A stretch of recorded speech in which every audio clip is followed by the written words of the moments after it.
This video is brought to you by Scopic.com. Get yours now.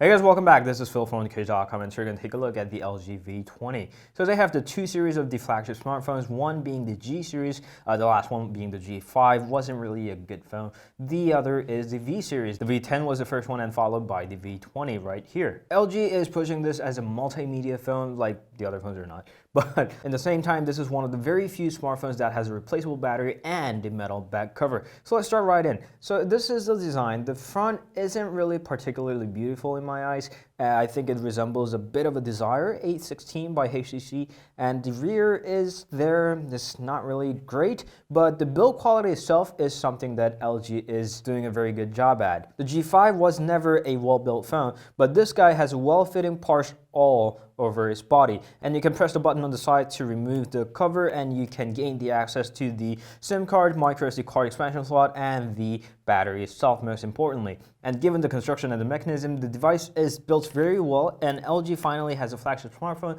that actually feels like a flagship smartphone. And this guy also is mil-spec certified, so if any slippery kind of happens, it's very likely that it will stay just fine. The one possible downside is that this is not waterproof, if you care about that. And for me, it's a bit too big. It's at 5.7 inches, and it doesn't have particularly thin bezels right there. I guess it wouldn't have been mil-spec certified in that way. So for the people with the smaller hands like myself, it's not really well fitting, and I can't really control it well only with one hand, even with the one-handed operation mode here. We have seen that LG has launched a smaller version of V20 called the V20 Pro, or the Isai Beat, in Japan. I hope that comes globally. As a big screen smartphone, you'll be looking at the display a lot throughout your day, and display looks terrific. It's actually a lot better than I expect from an LG smartphone, because LG themselves build up great displays, but LG phones never had a good display. They were either too pale or too bright, or had a problem with the LED placements. But this one in the V20 is bright and is accurate in color, and the Gorilla Glass, although not the latest one,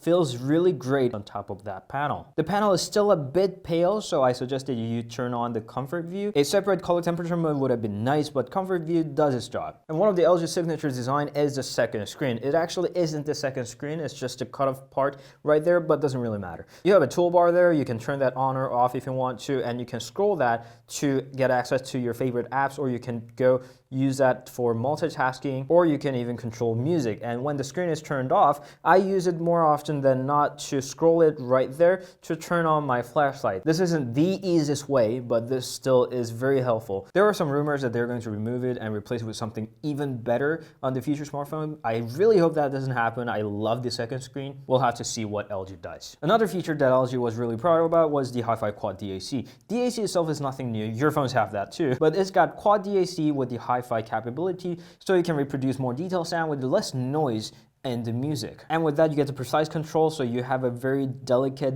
volume control of your music, or you can set up the different sound balance for left and right sounds, and this really works. The biggest advantage about having a hi-fi quality sound on your phone is that you get more details, so you start to wonder what you could have possibly missed of the videos or the music that you listen to or watch to. So I ended up watching the videos that I already watched on the phone again, but only given that you're plugging the headphones that are above average. Talking about the headphones, LG is giving out those earphones with the B&O logo on top of it. In some regions, they are actually OEM earphones. They are licensed. And this particular pair doesn't really sound like a B&O at all. It sounds a bit empty. It sounds like whoa. It sounds echoey, a bit metallic, but it's just my opinion. I'm not an audiophile. I'm not really thoroughly trained with those kind of systems, so you might want to cross-check with the other references. Also, the thing about the Hi-Fi Quad DAC is that they don't work with your Bluetooth, so unless you have an aptX HD compatible headphones, it doesn't really make any differences. With that, it's got a HD audio recorder there. It's got a great pair of microphones on top of it, and there are three modes: normal, concert, and custom. So you can go to custom, you can set up your gain, LCF, and LMT, and you can just tap on concert and you can start recording. And the interface itself is pretty good looking. It's pretty cool. You can tap to set up a bookmark to see where you have left off, and you can stop that. Not everybody's going to use it, not everyone's going to need it, but almost always it's better to have a function and decide not to use it than to not have it at all. With all these cool multimedia functions, if I have to have a complaint, it must be the speaker. The placement is okay with the earphone jack on the bottom, but with the phone this big, they could have definitely had a stereo speaker, but they didn't. The mono speaker itself placed on the bottom is okay. It generates okay sound, but it's not rich in bass or detail, although it's loud enough to fill in the room. The software is fine, it's just the usual LG themed software. The launcher isn't really up to my taste. The icons are not minimal, nor are they rich and detailed, but it's okay, I can just stand it. There are some themes that you can choose from, and there are some additional ones that you can download from, and they don't really look good. See, this is one of the things. Samsung themes look good, and additional ones are pretty good, and there's abundance of it, but LG only has a little, and they don't even look that good. So that's something that LG really has to work on. But with the infrared port on top, this is one of the very few smartphones, especially in the flagships, to keep up the remote controller function. You can add up the remote controller for all of your rooms, or you can even create your own with the universal remote over there. So you can just point your existing remote on there, and you can make it learn all the codes from your remote. And as they have claimed, this is the first Android Nougat phone. It has all the Nougat goodies. It's got the scroll bar on the settings screen, and you can quickly switch the app with the double tap of the multitasking key, and you can tap and hold on the multitasking key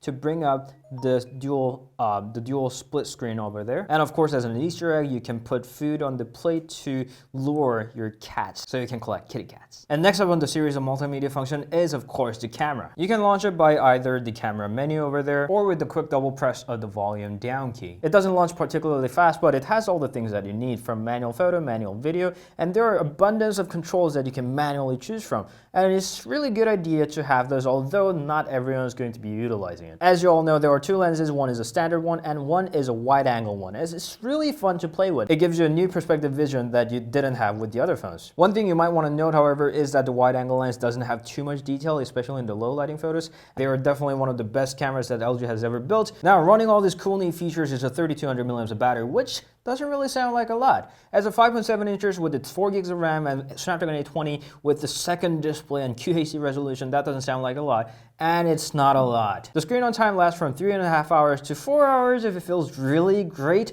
but that rarely happens, so 3.5 hours. And that's not the type of the battery life that you expect from this big of a phone. Yes, the good part is that you can always replace the battery by taking off the back cover, and if you're lucky to get a free battery pack, you can always have an additional one, or you can just buy one. It's really up to your choice. There are phones that last 7 hours and 8 hours of screen on time, and this guy lasts 3.5 hours.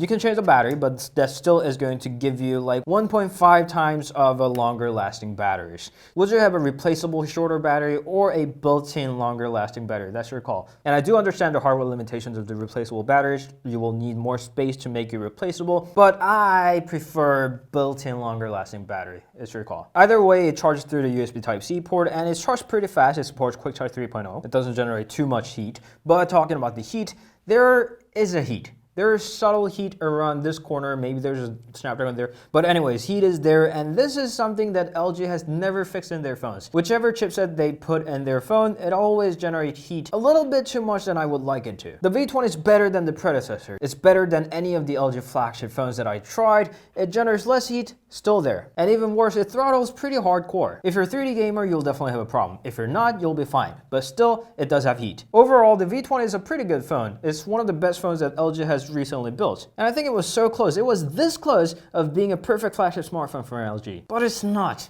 It doesn't have that battery. It doesn't have that heat management. It doesn't have that little detail that is really important. But it doesn't mean that it sucks either. It doesn't, because this year, there's no Galaxy Note. And if you want to stick to Android, this was one of the best phones that you can get right now. Unlike the previous LG phones, it doesn't have critical problems. You'll not regret it. But I'm still not quite sure if it's worth that much money. It's your call. And lastly, it's an LG, so I think I have a pretty good reason to assume that it may have a boot loop problem starting from a year after your purchase, but that hasn't happened yet, so I'm just giving you a tip. There's a possibility, because it happened with a lot of their phones. So that was the quick look at the LG V20. In short, it's not the best phone, but it's one of the better choices that you can make. And again, LG, you're this close of making a perfect phone, but you didn't. Thank you all for watching. We hope it helped, and we'll see you guys later. Until then, you can meet us on Instagram, Facebook, Twitter, and Google+. We'll see you guys later. Ciao.